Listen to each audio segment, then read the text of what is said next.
पता नहीं आपको हमारे हाथ का खाना कैसा लगा, सही लगा या नहीं।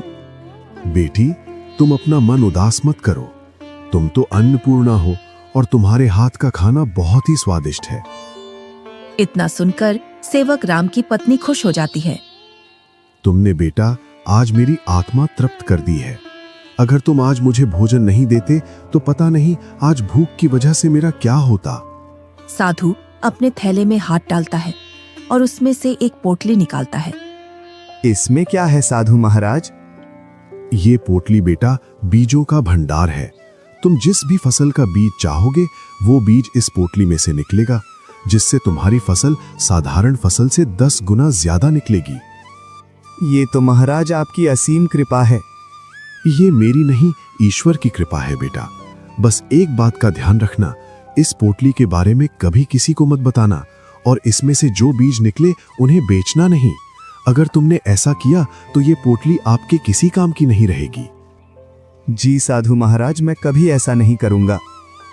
और साधु महाराज वहां से चले जाते हैं।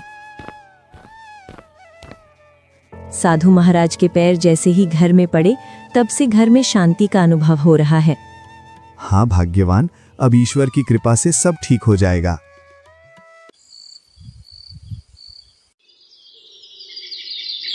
जैसे ही सेवक राम ने अपने खेतों में उन बीजों की बुआई की तो चारों ओर सेवक राम की फसल के ही चर्चे थे।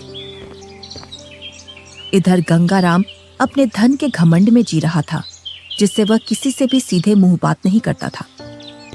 इधर सेवक राम की संपत्ति बढ़ रही थी और गंगा राम की घट रही थी, और इसी के साथ गंगा राम के घर में अशांति भी बढ़ रही थी। कुछ ही दिनों में सेवक राम ने गांव में गंगा राम से भी बड़ा मकान बना लिया था और सेवक राम अब अपने घर में खूब खुशी खुशी रह रहा था। पर एक दिन, मालिक, अब मैं आपके यहाँ काम नहीं करूंगा।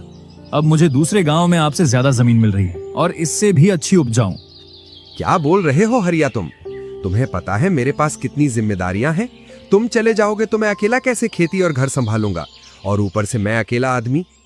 मुझे जहाँ मुनाफा मिलेगा मैं वहीं काम करूंगा मालिक। अगर मुझे इतनी ही मेहनत में मुझे वहां ज्यादा फसल मिलेगी तो मैं वहीं जाऊंगा। अरे हरिया, मैं भी तो तुम्हें खूब मुनाफा करवाता हूँ। बस तुम इस साल और रुक जाओ, मैं जब तक दूसरा हारी देख लूंगा। मालिक, 2 सालों से तुम मुझे बेवकूफ बना रहे हो। न तो तुम अनाज ज्यादा देते हो और न ही तुम दूसरा हारी रखते हो। मैं तो चला, तुम जानो और तुम्हारी खेती।